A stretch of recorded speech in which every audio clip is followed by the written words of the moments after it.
जी बिस्मिल्लाहिर्रहमानिर्रहीम। मेरा नाम doctor Mohammad Naveed Aslam Matoo, doctor Matoo care and cure से आपकी खिदमत में हाजिर हूँ। सबसे पहले तो मेरे जानने वाले चाहने वालों को सबको रमज़ान कल से स्टार्ट हो रहा है, सबको रमज़ान मुबारक।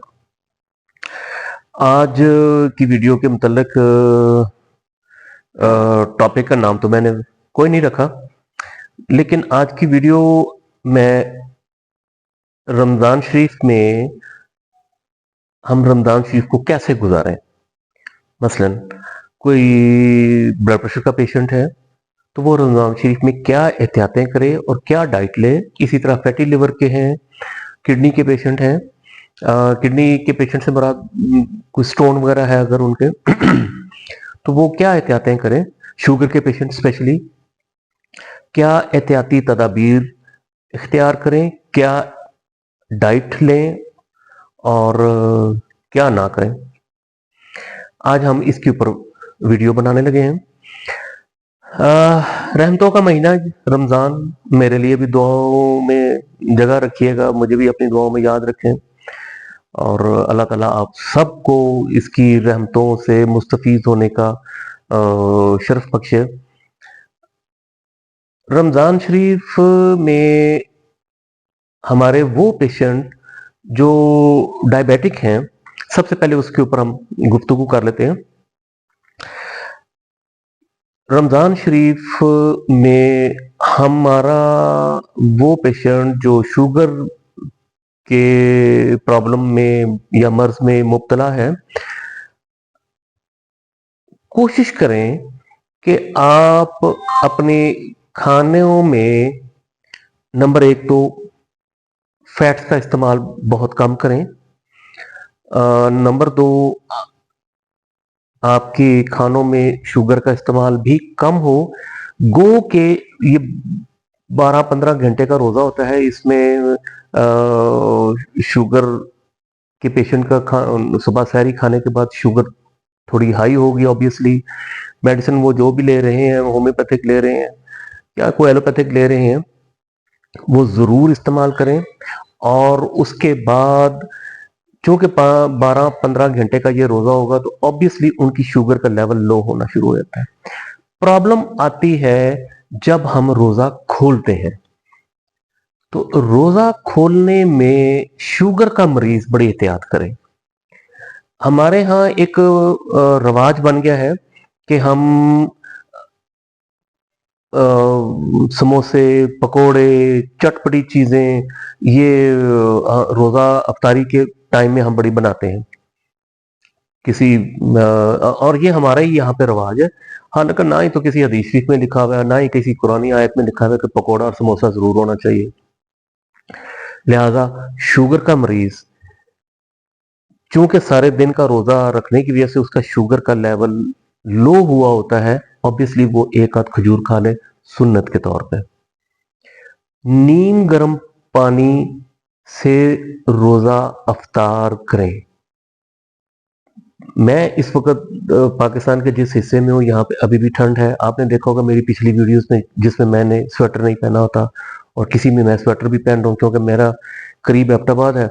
लिहाजा ठंडी हवाएं जब वहाँ से आती हैं तो ठंड ज़्यादा हो जाती है और स्वेटर पहन लेते हैं। लेकिन पाकिस्तान के कुछ ऐसे हैं जहाँ पे इस वक्त गर्मी है। कोशिश करें कि ठंडे पानी से या ठंडे पानी से रोज़ा नहीं खोलें आप, क्योंकि जब हम ठंडे पानी से, और ये शुगर और ब्लड प्रेशर दोनों पेशेंट्स को मैं कह रहा हूँ, शुगर और ब्लड प्रेशर के पेशेंट जब ठंडे पानी से रोज़ा खोलते हैं तो वो फ्रीजिंग टेम्परेचर, जब हम इतने गर्मी वाले अब हमारे चूंकि रोज़ा रखने से इंटरनली गर्मी पैदा होती है, तो एकदम फ्रीजिंग टेम्परेचर वाला हम जब पानी लेते हैं तो हमारे मसल्स, हार्ट के मसल्स, किडनी डिस्टर्ब हो जाते हैं और हमारे ओवरऑल हमारे जिस्म के पट्टों में खिंचाव आ जाता है। तो नीम गर्म पानी से रोज़ा खोलें, एक आध खजूर खा लें, दो खा लें और उसके बाद थोड़ा सा वक्फा दें। वक्फा से मुराद है कि आप उठें और अपनी मगरिब की नमाज पढ़ लें। मगरिब की नमाज के बाद आप एक मुनासिब खाना खाएं जो हम रात का खाना खाते हैं। देखें, रोज़ों में हमारे एक असाब पे थोड़ा-सा सवार होता है जी, रोज़ा रखेंगे 15-12 घंटे हमने रोज़ा गुज़ारना है, फिर रात को जाके हमने खाना खाना है।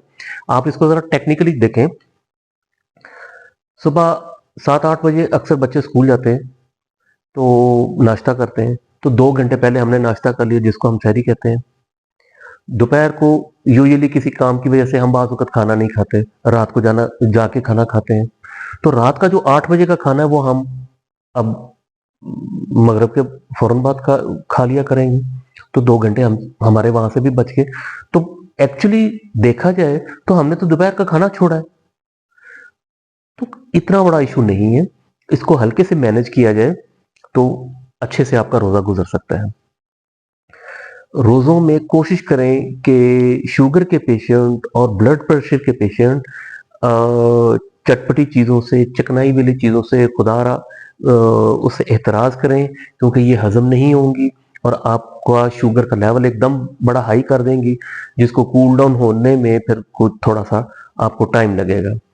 लिहाजा किडनी के पेशेंट, वो किडनी के पेशेंट जिनका किडनी फेलियर में है, जिनका क्रेटिनिन और यूरिया हाई हो रहा है या हो गया है, वो तो रोज़ों से परहेज़ करें और रोज़े उनके लिए नुकसानदेह हो सकते हैं।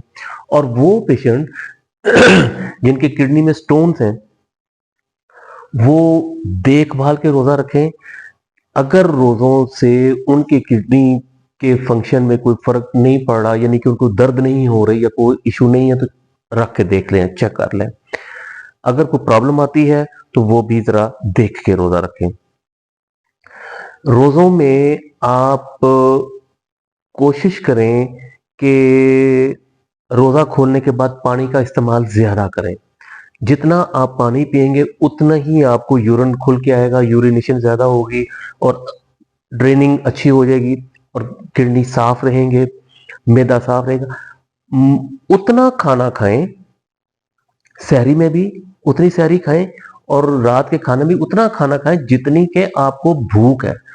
ओवर ईटिंग नहीं करें क्योंकि ब्लड प्रेशर का पेशेंट हो, शुगर का पेशेंट हो या स्टमक की किसी प्रॉब्लम का पेशेंट हो, जब भी वो ओवर ईटिंग करेगा उसको तकलीफ होगी, प्रॉब्लम होगी। और अक्सर हमारे क्लिनिक पे, खास तौर पे मेरे क्लिनिक पे अक्सर मैंने ऐसे पेशेंट देखे हैं जिन्होंने रोज़ा रखा है और बड़ा भरपूर किस्म का सुबह सहरी खाई है और 10-11 बजे, 12 बजे उनकी तबीयत खराब हो गई है। मेरे क्लिनिक पे ले आए हैं या किसी हॉस्पिटल में ले गए हैं, रोज़ा खुलवाना पड़ गया या उनको वॉमिट हो गई या कुछ और ऐसा मसला बन गया। तो रोज़े को ज़हन पे सवार नहीं करना, मुनासिब जितनी भूख है उतनी ही सहरी खाएं और रात को भी जितनी भूख है उतना ही खाना खाएं। चटपटी चीज़ों से एतराज़ करें और हाँ, आप पकोड़ा समोसा ना खाएं, आप फ्रूट की वो चाट ले लें। फ्रूट अच्छा है, फ्रूट चाट ले लें, फ्रूट इस्तेमाल करें। और अगर नहीं रहा जा रहा, आप चाहते हैं कोई पकोड़ा समोसा, और ख़ास तौर पे बेटियां बहनें घर में बनाती हैं तो वो मोहब्बतन पेश भी कर देती हैं कि खा के देखें, चख के देखें। तो पुदीना, अनारदाना और सिरका की चटनी इस्तेमाल करें, ख़ास तौर पे मैदे के पेशेंट और शुगर के पेशेंट। अगर बड़ा ही उनका दिल कर रहा हो तो इस चटनी का इस्तेमाल थोड़ा-सा साथ ज़रूर करें। इससे उनका डाइजेस्टिव सिस्टम ज़रा ज़्यादा एक्टिव हो जाएगा और वो जल्दी हज़म हो जाएगा। और हाँ, ये फैटी लिवर वाले लोग भी, वैसे तो मना ही है उनके लिए, लेकिन मैंने देखा है ज़रा लोग कम ही इसके ऊपर अमल करते हैं। लेकिन अगर खाना पड़ जाए तो आप उसमें पुदीना, अनारदाना और सिरके का इस्तेमाल करें। और सबसे आखिरी बात कि रोज़ा खोलने के बाद दालचीनी, इलायची, सब्ज़ सौंफ और पुदीना और चुटकी भर अजवाइन अगर डालना चाहें, नहीं तो यही दालचीनी, इलायची, सौंफ और पुदीना, इसका कहवा शाम तक, रात तक, सोने तक आप 1 या 2 दफ़ा इस्तेमाल करें तो इससे आपके पेट में बनने वाली गैस भी नहीं बनेगी, खाना भी हजम हो जाया करेगा और आप अपने आप को बड़ा अच्छा हल्का फुल्का महसूस करेंगे। मुझे उम्मीद है कि मेरी इन तजावीज़ से आप अपना अच्छे रोज़े गुजारेंगे और एहतियाती तदाबीर के तौर पे जो मैं ये आपको बातें बता रहा हूँ, इन पे अमल करें। गो के इससे मर्ज़ तो कंट्रोल नहीं होते हैं, मतलब मर्ज़ तो ख़त्म नहीं होते हैं, सिर्फ़ कंट्रोल रह सकते हैं। और मेरी वो बच्चियाँ जो चाहती हैं कि इन रोज़ों से हम वेट भी कम करें, वो चावल को छोड़ दें। ये कहवा जो मैंने बताया है, इसका इस्तेमाल करें और रोज़ा खोलें, 1 कप नीम गर्म पानी में 1 चम्मच शहद का डाल लें और चंद एक लींबू के कतरे डाल, उससे रोज़ा खोलें और साथ एक आध खजूर ले लें। तो चावलों से परहेज करें तो उनके वेट पे भी काफ़ी कमी आना शुरू हो जाएगी। मुझे उम्मीद है कि छोटी सी मैंने जो वीडियो बनाई है, कुछ 2-4 तजावीज़ दी हैं, इनके ऊपर अमल करें और अमल करने से उम्मीद है कि आपके रोज़े भी अच्छे गुजरेंगे। मुझे भी अपनी दुआओं में याद रखें। अल्लाह हाफ़िज़।